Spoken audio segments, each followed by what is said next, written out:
Ladies and gentlemen, are you ready? Shit's about to hit the fan.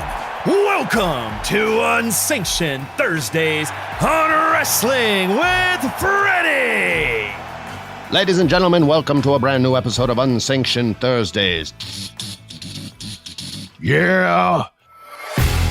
I'm Freddie Prinze Jr. With me, as always, is my great co-host, Mr. Jeff Dye, and we are talking AEW's All Out, held in Chicago, Illinois, and the explosion and aftermath of CM Punk's employment with AEW.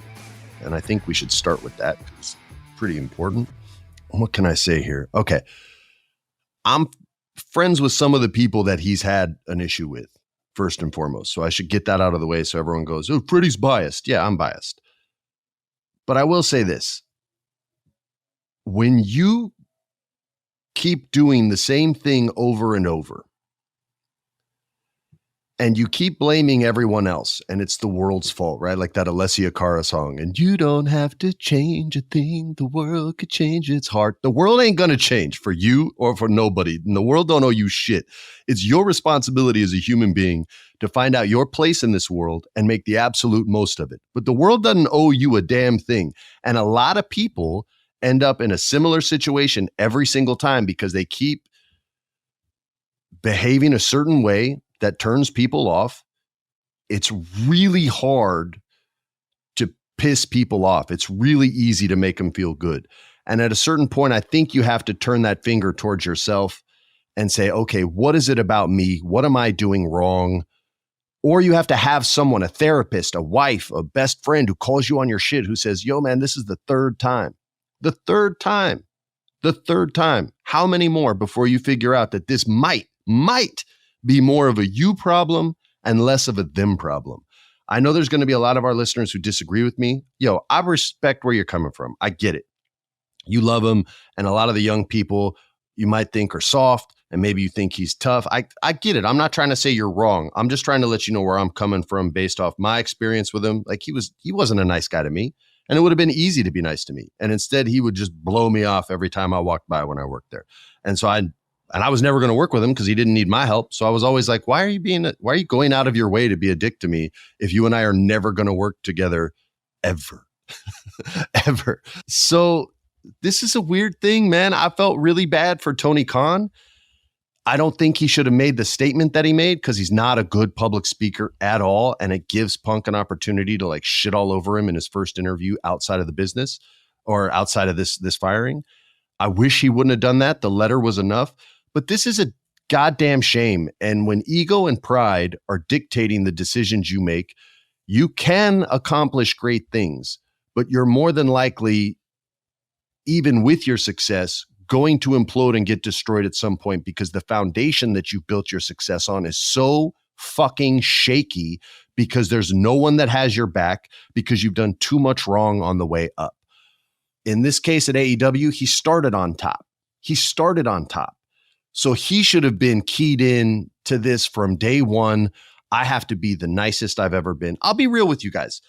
When I came back to acting, I made a conscious decision. I'm going to do it different this time. If somebody's screwing up, I'm not going to get on their case. I'm going to help them. I'm going to help them with positivity. I didn't always used to do that. I used to be like, look, I'm a professional. You need to be a professional too. What the hell's going on, man? Learn your fucking dialogue now. You don't learn your stuff in the makeup trailer. You learn it at home. That's when you do. You don't come to set with sides. That's bullshit. And so many actors would. And as I got older and this second time around, I was like, you know what, dude, you need to focus on self and you need to focus on affecting everyone else in a positive way. And I went and did this Netflix movie with that sole motivation in mind behind everything I did on set. And it was the best that I'd ever been received. And it was one of the most successful movies I've ever done. And I've made movies that made $750 million.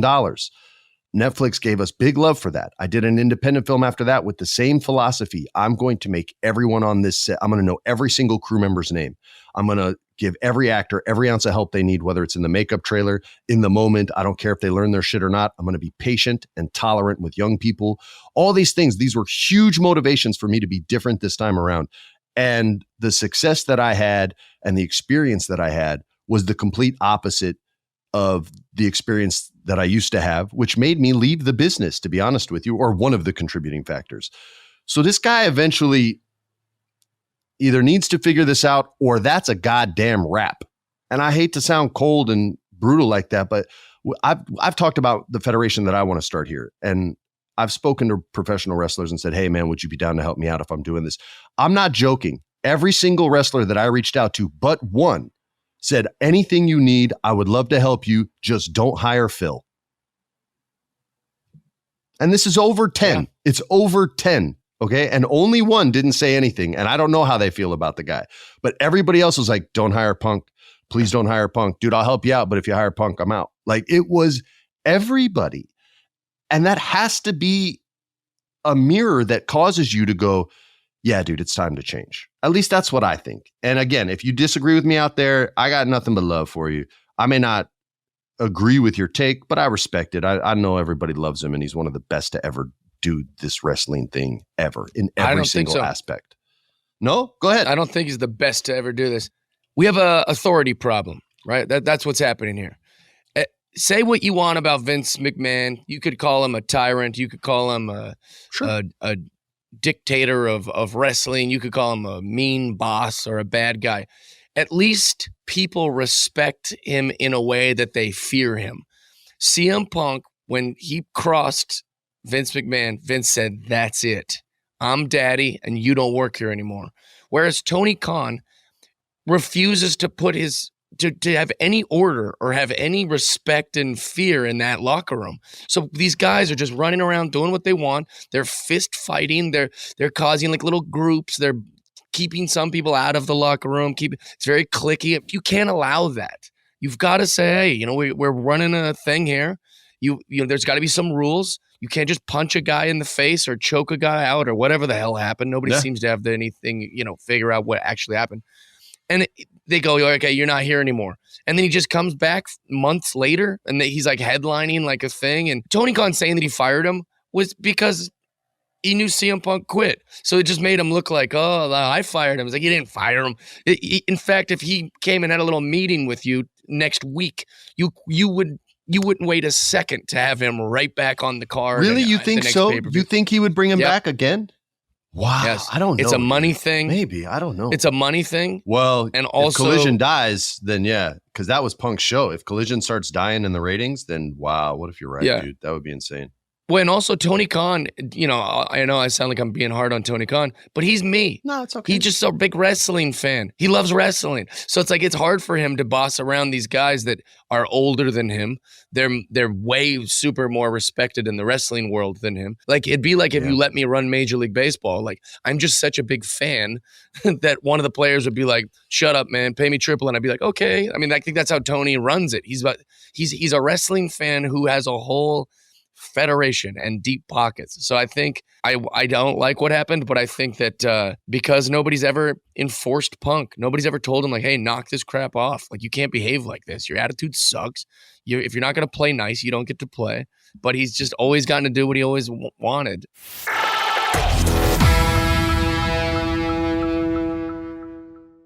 I heard rumors that he might be going to MMA again, which I don't know why he would do that. That would be hysterical unless he's wanting to just get his ass whipped again. Like they gave you two bums, bro. You couldn't get by either bum, like, and didn't even show out. Yeah, didn't even land a punch in the first one. Not even a punch. And you're not just got. And you're getting older. You're not getting younger. You're not getting it's not like it's like the wrestlers that I know said that was the main issue is that he can't work the way he used to. And these young guys can do all this crazy shit, and he can't. And you saw him even try to do some of these things, like Hangman Page's buckshot lariat, and he kind of fucked that up. Couldn't stick the landing. His knees gave out on him. Like that kind of stuff is a lot of the wrestlers that I was talking to said that's why he was the way he was. And my thing was like, he was like that when I knew him. His back was hurting all the time. And I get being grumpy when you're in pain, but you got to treat people with dignity, not respect. Okay. Respect is earned. I get that. Respect is earned, but every human that you interact with should be given the opportunity to earn your respect, and dignity should be a given. And when you can't provide either one of those things, it's a you issue. It's not millennials driving you crazy. It's not, oh, young people don't get it. They said the same shit about my generation, all you young people. So don't worry about it. It's just old people freaking out that you don't have to work as hard as they did because they made the world easier for you and now are punishing you for making it easier. Like they were the ones that did all that work. And then they see you and they just want to punish you. And it's, I've seen it happen so many times. And all these young people are sitting there like, what? Fuck you, man. No. And if you got to, at a certain point, look in the mirror and say, is what I'm doing working? And when you have this many years of it not, that should be a clue. He's still, to me, one of the best 100%. On the mic, in the ring, all that stuff. I'm not discrediting the man's work. But I think everything you and I have said in this episode of Unsanctioned Thursdays has been completely fair and appropriate criticism. Artists can be criticized. I'm not trying to shit on the guy. This is legit criticism, and there's nothing wrong with that. My final thought on the CM Punk. I mean, maybe the guy needs a drink. You know, this straight edge, grumpy stuff. Just have a beer, buddy. Relax a little. Go shake hands with a few of your coworkers. You know, maybe take a he's so intense. Jesus Christ! Just have a drink. He just needs a drink. Yeah, that was when he had that number with JBL back in the day. That was the angle. Is he had a bottle of Jack Daniels and he's like, hey, how about a drink? And then the pitch was, I don't know if they did it. It was Punk, instead of taking the drink, grabs the bottle and breaks it over JBL's head because he would never drink. But he should have had that whiskey. He should have had a little whiskey. I'm telling you, just dude, once. He just seems so frustrated and grumpy and judgmental and opinionated. I think maybe just, needs to relax a little. Well, let's talk Ricky Starks, Bryan Danielson, who I believe is the replacement for CM Punk. I think Bryan Danielson's going to be the new lead of Saturday Night Collision. I think Ricky Starks is going to be the lead villain on Saturday Night Collision. I think this is Tony Khan's way of trying to save the damn show, is by putting one of the greatest wrestlers in the world, Bryan Danielson, the American Dragon, who got the strap match versus Ricky Starks. I friggin' loved this match.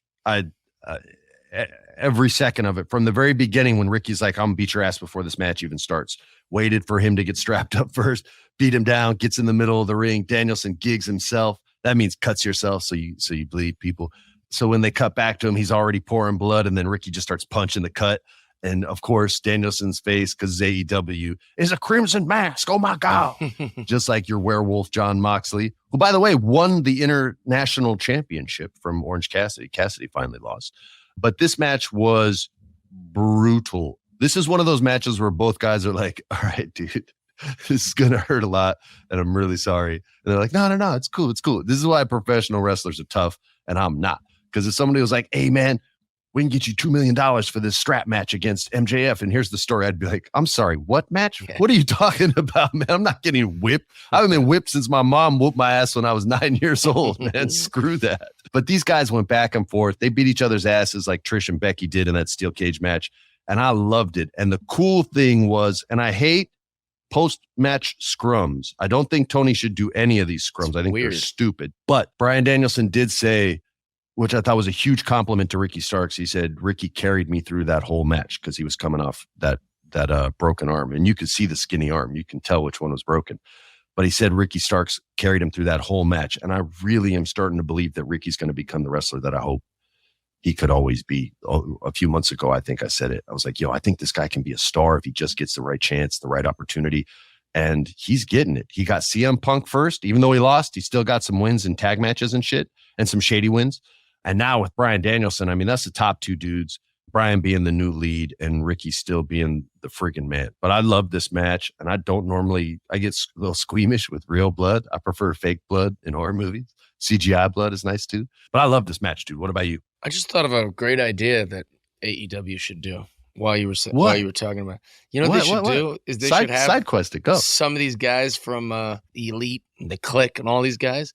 They should just make a belt like CM Punk's, with the big X on it, and just literally capitalize off the CM Punk thing, being like, we had to finally finish something up. They don't ever have to say his name. Be like, we just took care of some Chicago douchebag, and they have the belt, and they just make a whole storyline that Punk's not a part of, and he's just gone. Like, that's the way that they get rid of him, and they squash the whole thing with his belt, and that's just be acting like we beat his ass. We're not going to say his name, whoever we're talking about, but we got his belt right here. Piss Punk off and be like, hey, guess what? We're still we're still making money off of your antics back here. But yeah, I think you're right that he's going to be the face from here on out. And Ricky Starks is our producer. We've mentioned him many times, who we love. Alex sent us the photo while we're talking about it of Ricky Starks' back, and it is cringy, to say the least. Yeah, that's what my ass would look like when I pissed my mom off as a kid. The whole match, everything was insane. I really liked it. I thought that they really stepped it up. And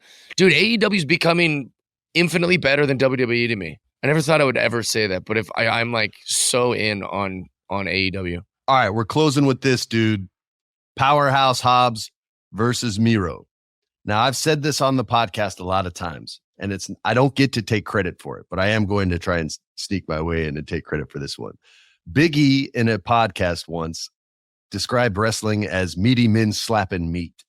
And I saw it on like a deep dive wrestling Instagram dive where you're just scrolling through wrestling posts, right? And all of a sudden like a podcast comes in and it's a wrestler. Instead of wrestling, they're just talking.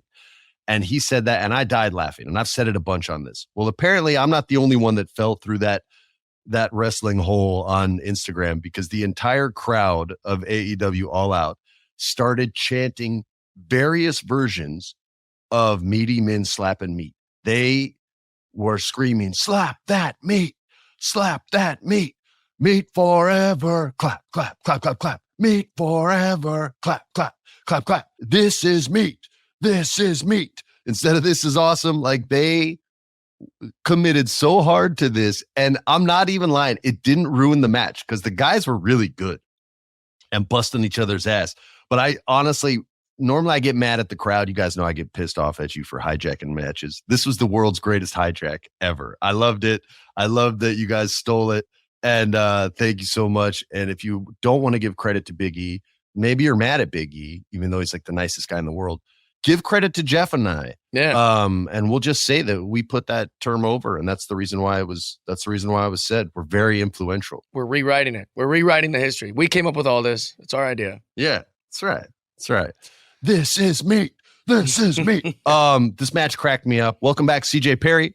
It was really nice to see Lana from the WWE come and try to protect her man. Yeah, it was cool. But a really cool match. Meaty men slapping meat. I loved it. On behalf of Jeff Dye, I'm Freddie Prinze Jr., and this was Unsanctioned Thursdays. Peace. Yeah. This has been a production of iHeart's My Cultura Podcast Network. For more podcasts from iHeartRadio, visit the iHeartRadio app, Apple Podcasts, or wherever you listen to your favorite shows.